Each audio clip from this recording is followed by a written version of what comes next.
Bus Lalit சிசிஐபிக்கு அழைத்துச் செல்லப்பட்டார்.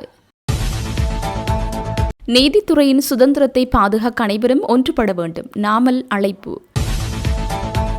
இலங்கைக்கு விஜயம் செய்யும் இந்திய பாதுகாப்பு அமைச்சர்.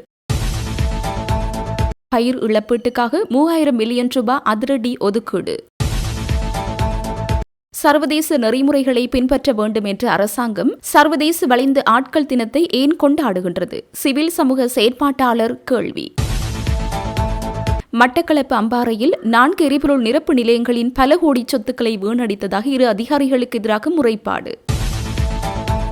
2000 மெட்ரிக் டன் நெல் கொள்வனவு செய்ய திட்டம். மன்னார் விவசாயிகளுக்கு முக்கிய அறிவிப்பு. பாராளுமன்ற உணவுச் செலவு 48% அதிகரிப்பு. அரசாங்கத்தின் மௌனம் குறித்து திஸ் அத்தநாயக்க குற்றச்சாட்டு. சுடுகாட்டுக்கு ஏற்பாடு, உயிருடன் வந்த கைதி. கல்கமுவையில் பரபரப்பு. ஈஸ்டர் தாக்குதல் வழக்கின் தீர்ப்பு திகதி அறிவிப்பு. தொலைபேசி கம்பிகளை அறுத்து செப்பு கம்பிகளை திருடிய 2 கைது. ஒரு நாட்டின் சர்வதேச நெறிமுறைகளை பின்பற்ற மாட்டோம் என்ற அரசாங்கம் சர்வதேச வளைந்த ஆட்கள் தினத்தை ஏன் நடத்துகின்றது? அவர்களின் சதித்திட்டங்கள் எமக்கு தேவைப்படாது என்றவர்கள் ஏன் இதை கொண்டாட வேண்டும் என சிவில் சமூக குரல் கொடுக்கும் செயல்பாட்டாளர் ஜாழ் பகுதியைச் சேர்ந்த கம்சியா ஊடகங்களுக்கு இவ்வாறு தெரிவித்தார். வளைந்து காணாமலாக்கப்பட்டவினால் பாதிக்கப்பட்டவர்களுக்கான சர்வதேச தினத்தை காணாமல் போன ஆட்கள் பற்றிய அலுவலகம் ஜாழ்ப்பாணத்தில் கொண்டாடுகின்றது. இத்தினத்தை முன்னிட்டு வடக்கில் உள்ள ஜாழ்ப்பாணம், கிளிநொச்சி மற்றும் மன்னார் மாவட்டங்களைச் சேர்ந்த வளைந்து காணாமலாக்கப்பட்டவர்களின் குடும்பங்களின் உறவினர்கள் மற்றும் சிவில் சமூக அமைப்புகள் இணைந்து நேற்று மன்னாரில் ஊடக சந்திப்பை ஏற்பாடு செய்திருந்தது. இச்சந்திப்பின் போது யாழ்ப்பாணம், புங்குடுதீவு, கிளிநொச்சி மற்றும் மன்னார் பிரதிநிதிகள் கலந்து கொண்டனர். காணாமலாக்கப்பட்ட உறவுகளுக்காக சிவில் சமூக குரல் கொடுக்கும் செயற்பாட்டாளர் யாழ் பகுதியைச் சேர்ந்த கம்சிகா ஊடகங்களுக்கு தெரிவிக்கையில், நாங்கள் காணாமல் போன உறவுகளை தேடுகின்ற உறவுகளுக்குள்ள இருந்து வந்திருக்கிறோம். யாழ்ப்பாணத்திலிருந்து வந்திருக்கிறோம். இந்த வருடம் காணாமல் போன உறவுகளை தேடுவதற்காக அரசாங்கத்தால் நியமிக்கப்பட்டிருக்கின்ற காணாமல் போன ஆட்கள் பற்றிய அலுவலகம் மற்றும் அரசாங்கம் இணைந்து நாளைய தினம் யாழ்ப்பாணத்தில் வலிந்து காணாமலாக்கப்பட்டமையினால் பாதிக்கப்பட்டவர்களுக்கான சர்வதேச தினத்தை முன்னெடுக்கிறார்கள். ஒரு நாட்டில் சர்வதேச நெறிமுறைகளை நாங்கள் பின்பற்ற மாட்டோம் என்கின்ற ஒரு அரசாங்கம் சர்வதேச வலிந்து காணாமல் போனோர் தினத்தை ஏன் நடத்துகிறார்கள்? அவர்களின் சட்டத்திட்டங்கள், நடைமுறைகள் எமது நாட்டிற்கு தேவைப்படாது. ஆனால் நாங்கள் வலிந்து காணாமலாக்கப்பட்டமையான சர்வதேச தினத்தை நாங்கள் OMB மற்றும் அரசாங்கம் இணைத்து கொண்டாடுவது சர்வதேசத்திற்கு நாங்கள் உள்நாட்டிலே தீர்வு பெற்றுக் கொடுத்து விட்டோம், இங்கே வலிந்து காணாமலாக்கப்பட்ட பிரச்சனைகள் எதுவும் இல்லை, எல்லாம் தீர்க்கப்பட்டு விட்டது என்றதை அவர்கள் சம்பிரதாய பூர்வமாக கொண்டாடுவதற்கு இந்த நிகழ்வை ஏற்பாடு செய்திருக்கிறார்கள். இந்த நிகழ்வை கொண்டாடுவதற்கு இவர்கள் என்ன செய்திருக்கணும்? இந்த காணாமலாக்கப்பட்ட உறவுகளை ஒவ்வொரு வருடத்திலாவது குறிப்பிட்ட தொகையில விடுவித்திருக்கணும். அந்த அவர்களை வெளிப்படுத்தி ஒவ்வொரு மாவட்டத்திலிருந்தும் அதற்காக போராடி கொண்டிருக்கின்ற அம்மாமார்களுக்கு அவர்கள் பிள்ளைகளை நீங்க திரும்ப கொடுத்திருக்கணும். ஆனா அதே எதுவுமே செய்யாம கண் துடைப்புக்காக இந்த நிகழ்வை நீங்கள் அனுஷ்டிக்கிறீங்கள். OMB இந்த OMB என்றது ஒரு எங்கட மக்களிடையே, எங்கட காணாமல் ஆக்கப்பட்ட உறவுகளை தேடுகிற உறவுகளுக்கு இடையிலே ஒரு தோல்வி அடைந்த ஒரு நெறிமுறையாகத்தான் அவர்கள் இங்கே சொல்லிக் கொண்டிருக்கிறார்கள். நீங்கள் வலிந்து ஒவ்வொரு மாவட்டத்திலையும் அந்த ஒரு அமைப்பை கொண்டு வந்து நட்டஈடு கொடுக்கிறோம் என்ற ஒரு குறிப்பிட்ட தொகையை அவர்களுக்கு கொடுத்து பிரச்சனையை நீங்க முடிக்க பாக்குறீங்க. எங்கட உறவுகள் கேட்கிறது அந்த நஷ்ட ஈடு அல்ல. எங்கள் பிள்ளைகளை நீங்கள் எங்களிடம் ஒப்படையுங்கள், அல்லாவிட்டால் அவர்களை நாங்கள் கடத்தி காணாமலாக்கி படுகொலை செய்து விட்டோம் என்றதை நீங்க சர்வதேசத்துல சர்வதேசத்துல நீங்க ஒத்துக்கொள்ளுங்க. அதை ஒத்துக்கொள்ளாம பிரச்சனையை மூடி மறைக்க பாக்குறதுக்கான இப்படியான ஒரு கண்மூடி, அதாவது இந்த பிரச்சனைகளை இல்லை என்றது காட்டுறதுக்காக ஒரு போமலான ஒரு விஷயத்தை ஏற்படுத்துறத நாங்கள் இங்க எப்பயுமே இந்த காணாமல் போன சமூகம், அதாவது காணாமல் போன உறவுகள குடும்பத்துல இருக்கிற ஒரு ஆக்கள் என்ற சார்பில் நாங்கள் அதை நிராகரிக்கிறோம்.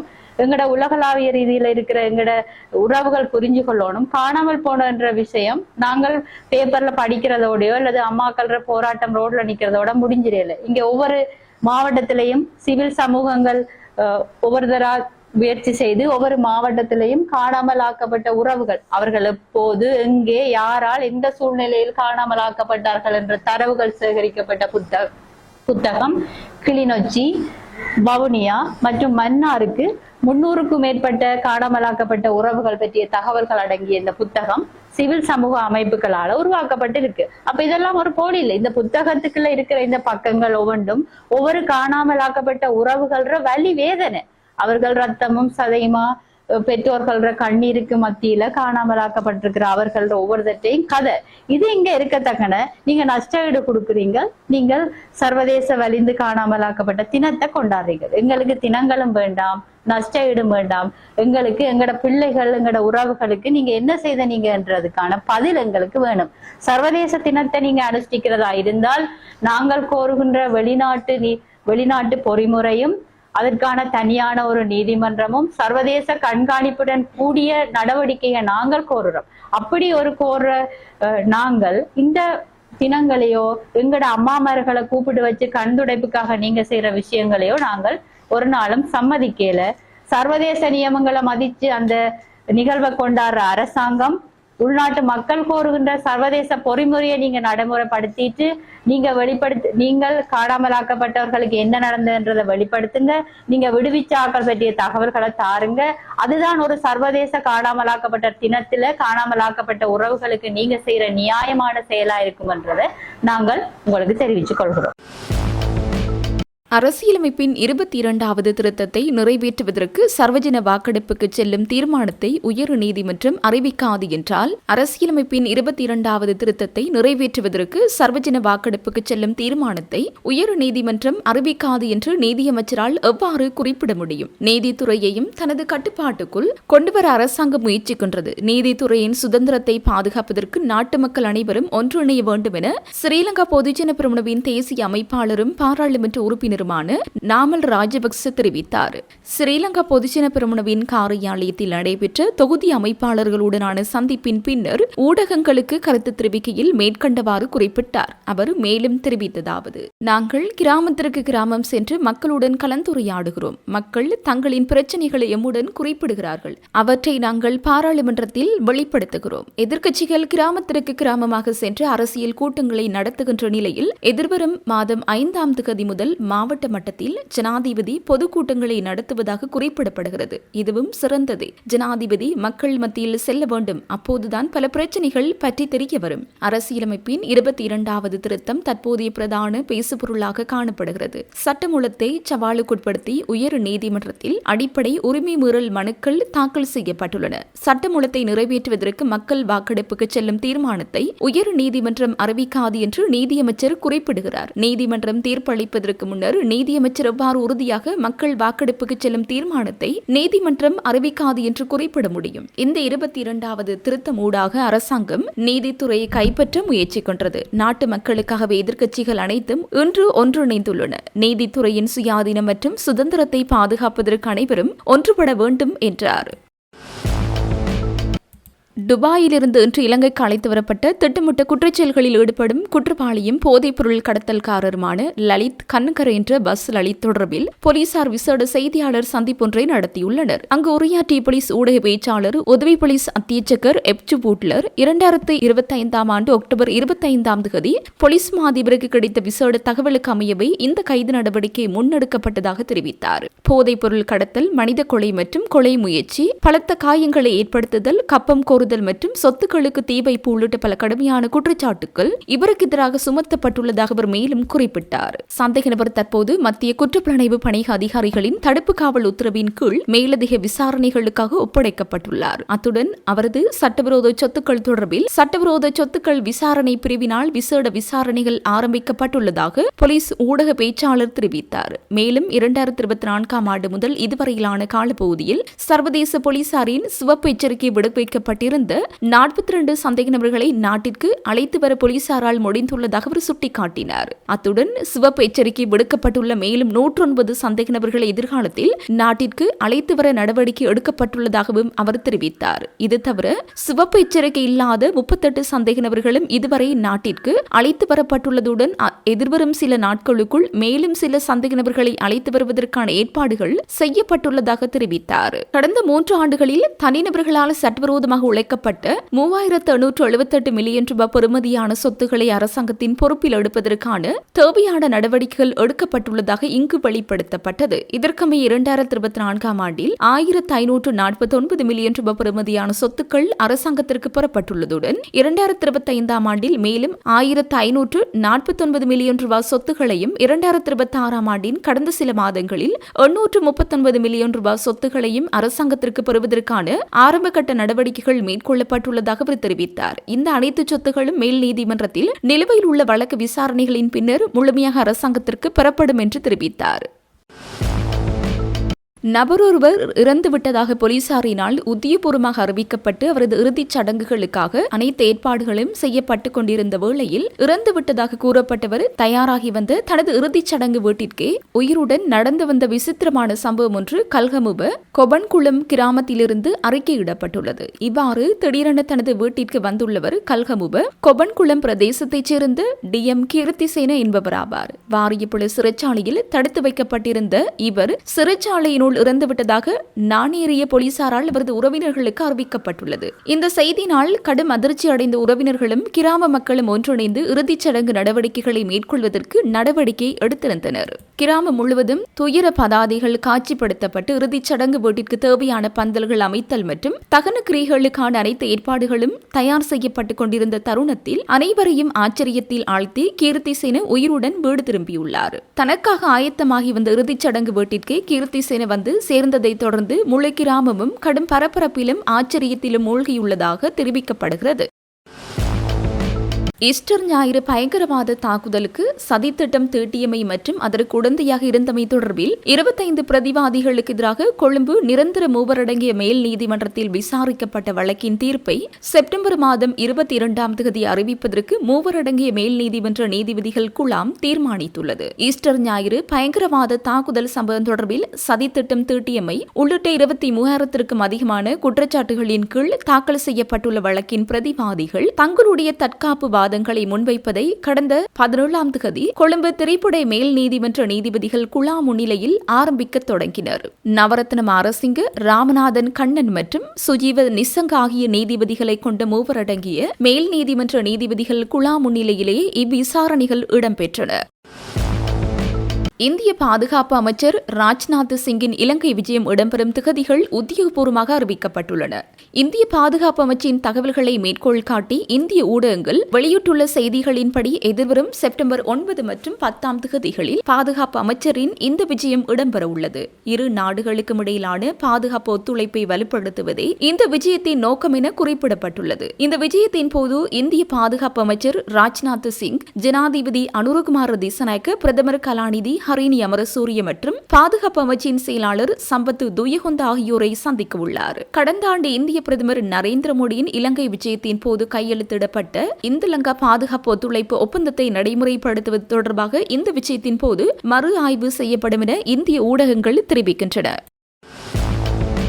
மட்டக்களப்பு மற்றும் கல்முனை மீன்பிடி மற்றும் நீரியல் வளங்கள் திணைக்களங்களின் கீழ் உள்ள 4 மண்ணெண்ணெய் எரிபொருள் நிரப்பு நிலையங்கள் செயலிழந்து அதன் பொருட்கள் திருடப்பட்டு பல கோடி ரூபாய் அரச சொத்தை பராமரிக்க தவறிய வீணடித்த 2 திணைக்கள அதிகாரிகளுக்கு எதிராக சட்ட நடவடிக்கை எடுக்க கோரி லஞ்ச ஊழல் ஆணைக்குழு, நிதி குற்றப்பிரிவு, மனித உரிமை ஆணைக்குழுவிடம் முறைப்பாடு செய்ய உள்ளதாக EPTP கட்சி மட்டு ஊடக ஒருங்கிணைப்பாளர் அந்தனீசில் ராஜ்குமார் தெரிவித்தார். மட்டக்களப்பு EPTP கட்சியின் வாராந்த ஊடக மாநாடு பாலமீன்மடு காரியாலயத்தில் இடம்பெற்றது. இதன் போது அவர் இவ்வாறு தெரிவித்தார். அவர் மேலும் தெரிவிக்கையில், உங்களுக்கு தெரியும், தேசத்துக்கு மகுடம் திட்டத்தின் கீழ் கடந்த அரசாங்கத்தினால் கிழக்கு மாகாணத்துக்கு மீனவர்களுடைய நலன் கருதி கிழக்கு மாகாணத்தினுடைய துறைமுகங்களை அண்மித்த பகுதியிலே 9 மண்ணெண்ணெய் நிரப்பு நிலையங்களை கையளித்தார்கள். கடற்றொழில் நீதிவள திணைக்களத்திடம் கையளித்தால் அதனுடைய பராமரிப்பும் அதனுடைய வருமானமும்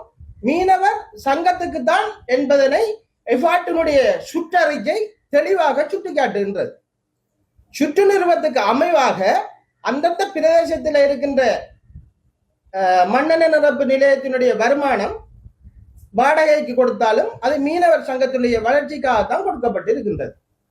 இது இவ்வாறு இருக்க கிழக்கு மாகாணத்திலே கொண்டு வரப்பட்ட 9 மண்ணெண்ணெய் நிரப்பு நிலையங்களிலே 7 மண்ணெண்ணெய் நிரப்பு நிலையங்கள் இறந்து கொட்டுப்பட்டு செயலிழந்து இருக்கின்றன. இதிலே பல திருட்டுகள் களவுகள் நடந்திருக்கின்றது.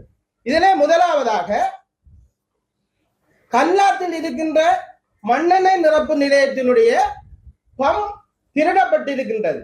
இந்த கட்டிடத்தில் இருந்த கதவுகள், ஜன்னல்கள், பெறுமதிமிக்க பொருட்கள் அனைத்தும் திருடப்பட்டிருக்கின்றன.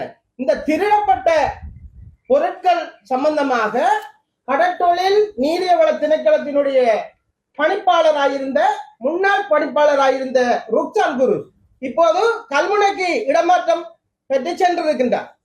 இந்த பம்முகளும் கதவுகளும் பல கோடி ரூபான சொத்துகள் திருடப்பட்ட போது இவர் போலீசிலே எந்த விதமான முறைப்பாடும் போடவில்லை, எந்த விதமான சட்ட நடவடிக்கையும் எடுக்கவும் இல்லை. உயர் அதிகாரிகளுக்கு இவ்வாறான திருட்டு சம்பவம் நடைபெற்றிருக்கின்றது என்பதனை இவர் கூறவும் இல்லை. அப்போடியாயின் இவர் இதை மறைக்க முற்படுகின்றார். இரண்டாவதாக காத்தாங்குடி ஏத்துக்காலில் அமைந்திருக்கின்ற எரிபொருள் நிரப்பு நிலையமானது அங்கே பெரிய போட்டு இருக்கின்ற காரணத்தினால் அவர்களுடைய கோரிக்கைக்கேற்ப மண்ணெண்ணையும் டீசலும் அவர்களுக்கு வழங்கப்பட்டது.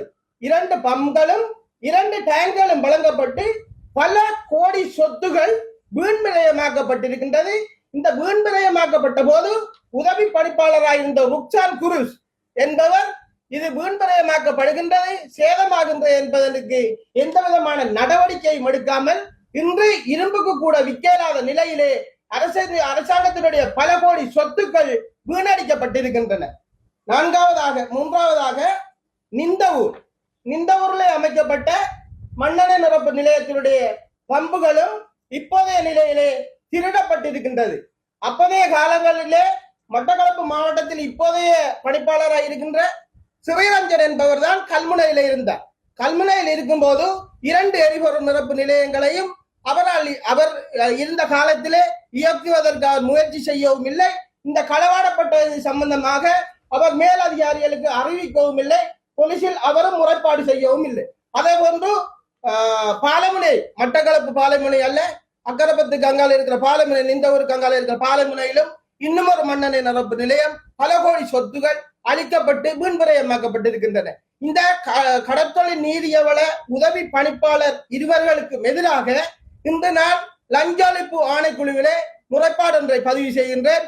காரணம், இவர்கள் பல கோடி ரூபாய் சொத்துகள் திருடப்பட்ட போதும் அதுக்குரிய எந்த விதமான நடவடிக்கையும் திருடியவர்களை பிடிப்பதற்கு எந்த விதமான நடவடிக்கையும் எடுக்கவில்லை. அத்தோடு உங்களுக்கு தெரியும், 7 எரிபொருள் நிரப்பு நிலையங்கள் இவ்வாறு திருடப்பட்டு செயலிழந்து இருக்கிற நிலையிலே களுவங்கணியிலும் பாளையமடுவிலும் இயங்கிக் கொண்டிருந்த வேளையிலே நாடாளுமன்ற உறுப்பினர் ராசமாணிக்கன் சாணக்கியன் என் மீது கொண்ட காழ்ப்புணர்ச்சி காரணமாக களுவங்கணியில் இருக்கிற எரிபொருள் நிரப்பு நிலையத்தினுடைய மண்டல விநியோகத்தை தன்னுடைய அதிகாரத்தை பயன்படுத்தி, தனக்கிருந்த சிறப்புரிமையை பயன்படுத்தி அந்த மண்டல விநியோகத்தை களுவங்கணியிலே துண்டித்து விட்டார். இதனால் பாரிய இழப்புகளை களுவங்கணி மீனவர் சங்கத்துக்கு ஏற்பட்டிருக்கின்றது. நான் களுவங்கணி மீனவர் சங்கத்துக்கு மாத வாடகையாக 30,000 கொடுத்து வந்தேன். 1 வருடத்துக்கு மேற்பட்ட காலமாக இந்த மண்ணெண்ணெய் விநியோகத்தை துண்டித்து வைத்திருக்கின்றார்கள். இதனை கருத்தில் கொண்டு நான் கொழும்புக்கு சென்று கௌரவ கடற்தொழில் அமைச்சரை நேரே சந்தித்தேன். அதன் பின்னர் கௌரவ கடற்தொழில் நீரிய வளத்திணைக்களத்தினுடைய பணிப்பாளர் டைரக்டர் என்பதை சந்தித்து எல்லா விதமான தெளிவுகளையும் அவர்களுக்கு கொடுத்து ஆவணங்களை காட்டிய போது ராசமாணிக்கன் சாணக்கியன் என்பவருக்கு நான் லஞ்ச ஒழிப்பு ஆணைக்குழுவை முறைப்பாடு செய்த காரணத்தினால்தான் அவருடைய சிறப்புரிமையை பயன்படுத்தி பொய்க்குற்றச்சாட்டை முன்வைத்து இந்த மண்டல விநியோகத்தை துண்டிப்பதற்கு அபிவிருத்தி குழு கூட்டத்திலே முடிவெடுத்தார் என்பதனை அவருக்கு நான் தெளிவாக கூறிய போது அதை அவர் ஏற்றுக்கொண்டு 2 மாதம் கால அவகாசம் தரும்படியாகவும் இதனை சம்பந்தமாக இங்குவாரி பண்ணிவிட்டு எனக்கு நல்ல ஒரு முடிவை அறிவிப்பதாகவும் கடற்றொழில் நீரியவள திணைக்களத்தினுடைய பணிப்பாளர் என்னிடத்திலே உறுதிமொழி அளித்திருந்தார்.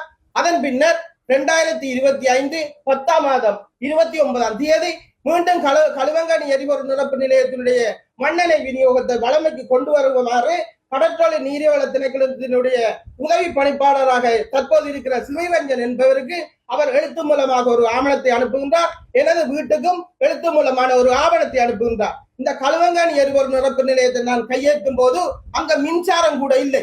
மின்சாரத்தை ஏற்கனவே நடத்தி சென்றவர்கள் நட்டத்தினால் மூடிவிட்டு மின்சார பட்டியலை கட்டாமல் சென்று விட்டார்கள். அதனுடைய செலவு 3,65,000 ரூபாய். நான் தான் அந்த 3,65,000 ரூபாயை கட்டி மின் இணைப்பை பெற்றுக்கொண்டேன். இதனால் சங்கத்துக்கு 30,000 ரூபாய் வருமானம் வந்தது.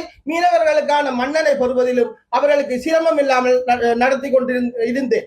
தற்போது ராசமாணிக்கன் சாணக்கியனுக்கு ரணில் விக்ரமசிங்கியால் வழங்கப்பட்ட 400 மில்லியனிலே வீண்பிரயம் அளிக்கப்பட்டிருக்கின்றது என்பதை நான் அறிந்து லஞ்ச ஒழிப்பு ஆணைக்குழுவிலே முறைப்பாடு செய்ததன் காரணத்தினால் தான் ஒரு நாடாளுமன்ற உறுப்பினர் என்ற அதிகாரத்தையும் அவருக்குள்ள சிறப்பு உரிமைகளையும் பயன்படுத்தித்தான் பழுவங்காணி மண்ணெண்ணெய் நிரப்பு நிலையத்தினுடைய விநியோகத்தை துண்டித்தார். இதற்கு உடந்தையாக இருந்த மட்டக்களப்பு மாவட்டத்தினுடைய ஸ்ரீரஞ்சன் என்பவர் இவர் ஒரு தமிழரசு கட்சியினுடைய நெருங்கிய ஆதரவாளர். இவர் சாணக்கியனுடைய நிகழ்ச்சி நிரலுக்கு ஏற்ப செயற்பட்டு மீனவர்களுக்கான வருமானத்தையும் இழக்க வைத்து இந்த எரிபொருள் நிரப்பு நிலையத்தையும் மூடுவதற்கு இவர் முயற்சித்திருப்பதை நாங்கள் ஈழமக்கள் ஜனநாயக கட்சியாகி நாங்கள் வன்மையாக கண்டிக்கின்றோம். மீனவர்களுடைய நலன் கருதி அமைக்கப்பட்ட 9 எரிபொருள் நிரப்பு நிலையத்திலே மட்டக்களப்பு மாவட்டத்தில் மட்டும்தான் 2 எரிபொருள் நிரப்பு நிலையங்கள் இயங்கிக் கொண்டிருக்கின்ற வேளையிலே நீங்கள் சாணக்கியனுடைய நிகழ்ச்சி நிரலுக்கு ஏற்ப செயற்பட்டு மீனவருடைய வயிற்றில் அடிப்பதற்கு நீங்கள் இங்கு வரவில்லை.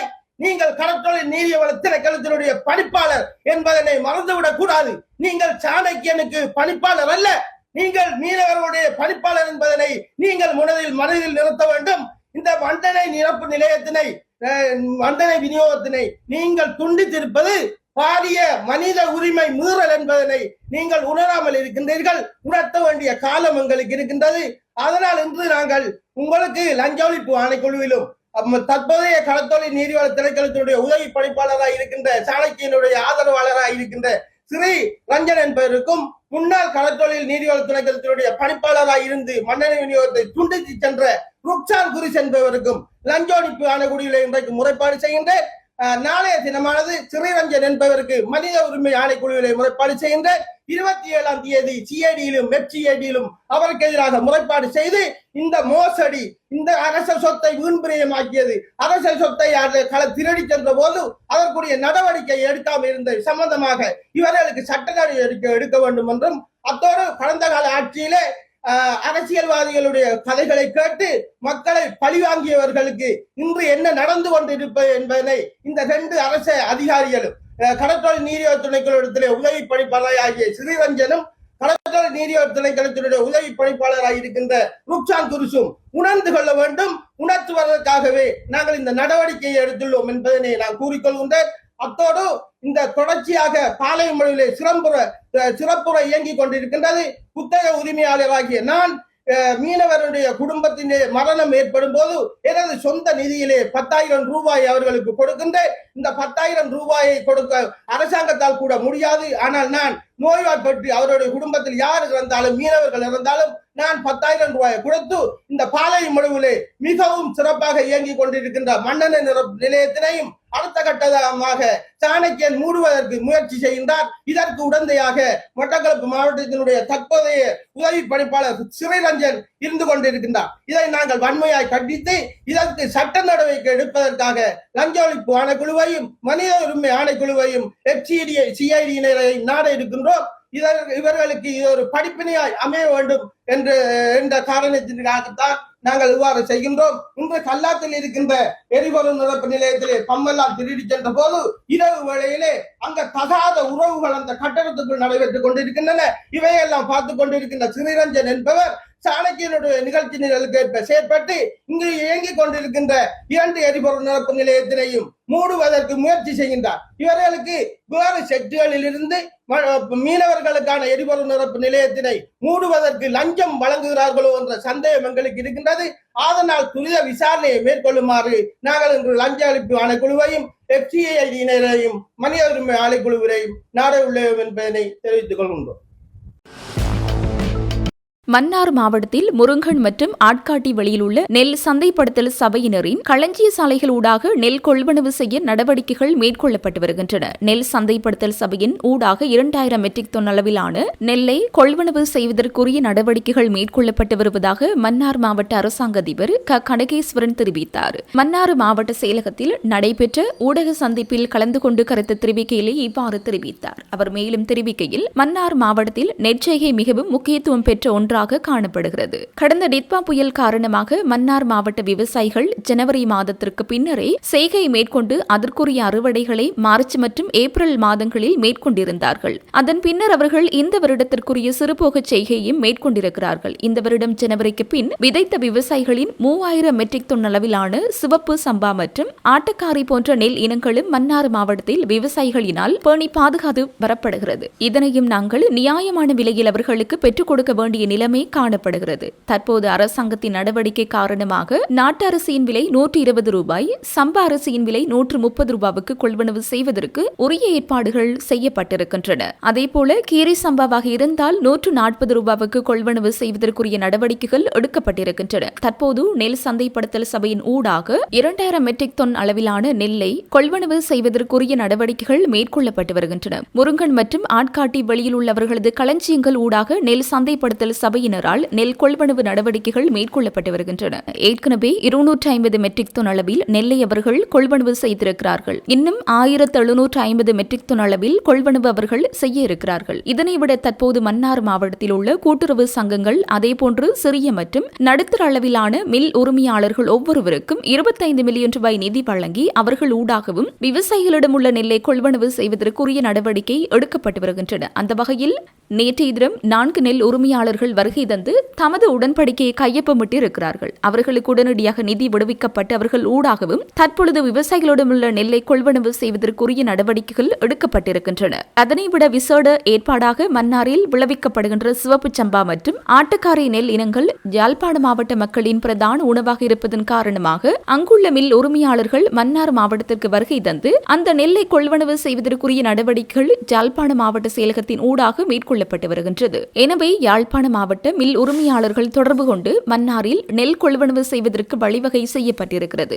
அவர்களுக்கு ஒவ்வொருவருக்கும் 25 மில்லியன் என்ற அரசாங்கத்தின் முற்பணம் வழங்கப்படவிருக்கிறது. அவர்கள் 8 மாதங்களுக்குள் முற்பணத்தினை வட்டி இல்லாமல் எந்த தரகு கட்டணமும் இல்லாமல் திருப்பிக் கொடுக்க இருக்கிறார்கள். இந்த செயல் திட்டத்தில் இணைய ஆர்வமுள்ள மில் உரிமையாளர்கள் தொடர்பு கொண்டு முறை பணத்தை பெற்றுக்கொண்டு நெல் கொள்வனவினை மேற்கொள்ள முடியும் என்பதையும் இந்த சந்தர்ப்பத்திலே தெரிவித்துக் கொள்வதில் மகிழ்ச்சி அடைகிறேன். அதேபோல் நெல்லை வைத்திருக்கும் மக்கள் வெகு விரைவில் நெல் சந்தைப்படுத்தல் சபைக்கு கொடுப்பதற்குரிய ஏற்பாடுகளை செய்யுமாறு கேட்டுக்கொள்கின்றேன். இன்னும் 2 வாரங்களில் சிறுபோகத்திற்குரிய அறுவடை நடைபெற இருக்கின்றது. எனவே விவசாயிகள் நேரடியாக நெல் சந்தைப்படுத்தும் நிலையத்திற்கு சென்று தங்களுடைய நெல்லை வழங்குவதற்குரிய ஏற்பாடுகள் செய்யப்பட்டுள்ளன. கடந்த காலங்களில் நெல் சந்தைப்படுத்தும் நிலையத்தில் தான் இந்த படிவத்தை பெற்றுக்கொள்ள முடியும் என்ற கட்டுப்பாடு இருந்தது. ஆனால் தற்போது சம்பந்தப்பட்ட விவசாய சேவை மையங்களில் இந்த படிவங்களை பெற்று நிரப்பி அதை மாதிரி நெல்லினை நெல் சந்தைப்படுத்தும் நிலையத்திற்கு எடுத்துச் சென்று அதன் ஈரப்பதம் உறுதிப்படுத்திய பின்னர் நேரடியாக சம்பந்தப்பட்ட நெல் சந்தைப்படுத்தும் களஞ்சிய சாலையில் உங்களுடைய நெல்லை விற்பனை செய்ய முடியும் என்பதையும் இந்த சந்தர்ப்பத்தில் அறிய தருகிறேன். அதேபோல் தனிப்பட்ட நெல் உரிமையாளர்கள் கூட்டுறவு சங்கங்கள் ஊடாகவும் எதிர்காலத்திலே நெல்லை கொள்முதல் செய்வதற்குரிய நடவடிக்கைகள் எடுக்கப்பட்டுள்ளன என்று அவர் தெரிவித்தார்.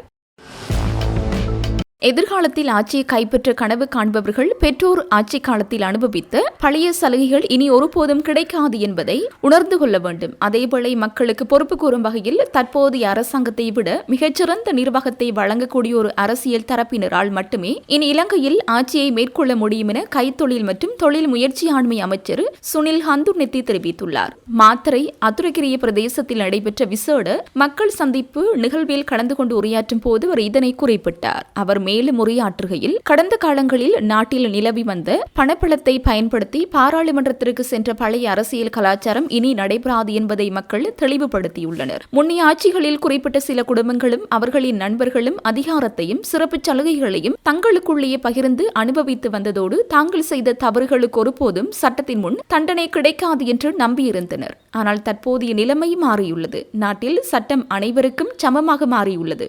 இதனால் எவ்வித தவறும் செய்யாத சாதாரண பொதுமக்கள் சட்டத்தை கண்டு அச்சம் கொள்ள வேண்டியதில்லை. மாறாக கடந்த காலத்தில் சட்டத்திற்கு அப்பாற்பட்டு அதிகாரத்தை தவறாக பயன்படுத்தியவர்களும் தவறுகளில் ஈடுபட்டவர்களுமே தற்போதைய நீதித்துறை மற்றும் நீதிபதிகள் மீதான தவறான கருத்துக்களை வெளியிட்டும் அச்சமடைந்து வருகிறார்கள். தற்போதைய ஆட்சியில் ஜனாதிபதி, அமைச்சர்கள் அல்லது பாராளுமன்ற உறுப்பினர்கள் என யாருக்கும் எந்தவித சிறப்பு சலுகைகளும் வழங்கப்படவில்லை. அஜனாதிபதி உட்பட அனைவரும் சாதாரண பொதுமக்களைப் போலவே தங்களின் அன்றாட பணிகளை மேற்கொண்டு வருகின்றனர். மேலும் அலரி மாளிகை போன்ற அரசு சொத்துக்கள் மற்றும் மண்பண்டங்கள் அரசியல் கூட்டங்களுக்காக பயன்படுத்தப்பட்டாலும் அதற்கான உரிய கட்டணங்கள் செலுத்தப்பட்டே பயன்படுத்தப்படுகின்றன தவிர இலவசமாக எதனையும் பயன்படுத்த அனுமதி இல்லை. எனவே எதிர்காலத்தில் மீண்டும் ஆட்சியை கைப்பற்ற கனவு காண்பவர்கள் தங்களின் பெற்றோர் ஆட்சி காலத்தில் அனுபவித்த பழைய சலுகைகள் இனி ஒருபோதும் கிடைக்காது என்பதை உணர்ந்து கொள்ள வேண்டும். மக்களுக்கு பொறுப்பு கூறும் வகையில் தற்போதைய அரசாங்கத்தை விட மிகச்சிறந்த நிர்வாகத்தை வழங்கக்கூடிய ஒரு அரசியல் தரப்பினால் மட்டுமே இனி இலங்கையில் ஆட்சிக்கு வர முடியும் என்றார். நாட்டின் முக்கிய மாவட்டங்கள் சிலவற்றில் நிலவும் வறட்சியான வானிலை காரணமாக பாதிக்கப்பட்ட பயிர்களுக்கு விரைவாக காப்பீட்டு நட்டஈடு வழங்குவதற்காக அரசாங்கத்தினால் 3000 மில்லியன் ரூபாய் நிதி ஒதுக்கப்பட்டுள்ளது. தற்போது நிலவும் எல்னினோ சூழ்நிலையினால் ஏற்பட்டுள்ள வறட்சியான வானிலை காரணமாக மொனராகலை, பொலனறுவை, அம்பாந்தோட்டை, அனுராதபுரம் மற்றும் அம்பாறை ஆகிய மாவட்டங்களில் நெல், சோளம் உள்ளிட்ட பயிர்களுக்கு கடும் சேதம் ஏற்பட்டுள்ளது. தற்போது வரை அறிக்கையிடப்பட்டுள்ள தரவுகளுக்கு அமைவாக பாதிக்கப்பட்ட மாவட்டங்களில் 7000க்கும் அதிகமான விவசாயிகளுக்கு சொந்தமான சுமார் 8000 ஏக்கர் விவசாய நிலங்கள் சேதமடைந்துள்ளன. இதில் நெற்செய்கைக்கு பாதிப்பாக அனுராதபுரம் மாவட்டத்தில் 1923 ஏக்கர்களும், மொனராகலையில் 1401 ஏக்கர்களும், பொலனறுவையில் 1259 ஏக்கர்களும், அம்பாறையில் 1055 ஏக்கர்களும், அம்பாந்தோட்டையில் 783 ஏக்கர்களும் சேதமடைந்துள்ளன. எவ்வாறாயினும் விவசாய, கால்நடை, காணி மற்றும் நீர்ப்பாசன அமைச்சரின் அறிவுறுத்தலுக்கு அமைவாக இந்த சேதங்களை மதிப்பிடும் பணிகள் விரைவுபடுத்தப்பட்டுள்ளன. இதற்காக விவசாய மற்றும் விவசாய பாதுகாப்பு சபையின் கள அதிகாரிகளும், விவசாய அபிவிருத்தி திணைக்களத்தின் விவசாய ஆராய்ச்சி உற்பத்தி உதவியாளர்களும் அடங்கிய குழுவினர் பாதிக்கப்பட்ட விவசாய நிலங்களுக்கு சென்று பரிசீலனைகளை மேற்கொண்டு வருகின்றனர். இந்த நிவாரண திட்டங்களின் கீழ் நெல், சோளம், பெரிய வெங்காயம், உருளைக்கிழங்கு, சோயா மற்றும் மிளகாய் ஆகிய 6 பயிர்களுக்கு ஹெக்டேர் ஒன்றுக்கு 1,00,000 வீதம் ஒரு விவசாயிக்கு அதிகபட்சமாக 5 ஏக்கர் வரை நட்டஈடு வழங்க நடவடிக்கை எடுக்கப்பட்டுள்ளது. இதுவரை பயிர்ச்சேதங்களை அறிவிக்காத விவசாயிகள் யாரேனும் இருப்பின் உடனடியாக விவசாய அபிவிருத்தி நிலையங்களில் பேணப்பட்டு வரும் சேத அறிவிப்பு புத்தகத்தில் பதிவிடுமாறு அல்லது பிரதேச விவசாய ஆராய்ச்சி உற்பத்தி உதவியாளர் அல்லது கள அதிகாரிகளை சந்தித்து தகவல்களை வழங்குமாறு கேட்டுக் கொள்ளப்படுகிறார்கள். மேலதிக தகவல்களை பெற்றுக் கொள்வதற்காக விவசாய மற்றும் விவசாய பாதுகாப்பு சபையின் 1918 என்ற குறுஞ்செய்தி அல்லது அழைப்பிலக்கத்தை தொடர்பு கொள்ள முடியும். இலங்கை கடற்படையின் முன்னாள் கடற்படை தளபதி ஓய்வு பெற்ற அட்மிரல் காஞ்சன பனாகுட விமான நிலையம் மற்றும் விமான சேவைகள் நிறுவனத்தின் புதிய தலைவராக நியமிக்கப்பட்டுள்ளார். அவர் 2026 செப்டம்பர் 1 தனது பதவி பொறுப்புகளை பொறுப்பேற்க உள்ளார். இலங்கை கடற்படையின் 26வது கடற்படை தளபதியாக பணியாற்றி ஓய்வு பெற்ற இவர் 3 தசாப்தங்களுக்கு மேலான காலம் நாட்டிற்காக விசேட மற்றும் சிறந்த சேவையாற்றிய ஒரு மூத்த முப்படை அதிகாரியாவார். நுவரெலியா நகர எல்லைக்குட்பட்ட பகுதிகளில் தொலைபேசி இணைப்புகளை அறுத்து அவற்றில் உள்ள செப்பு கம்பிகளை அகற்றி திருடும் கடத்தலில் ஈடுபட்டதாக சந்தேகப்படும் 2 கைது செய்யப்பட்டுள்ளனர்.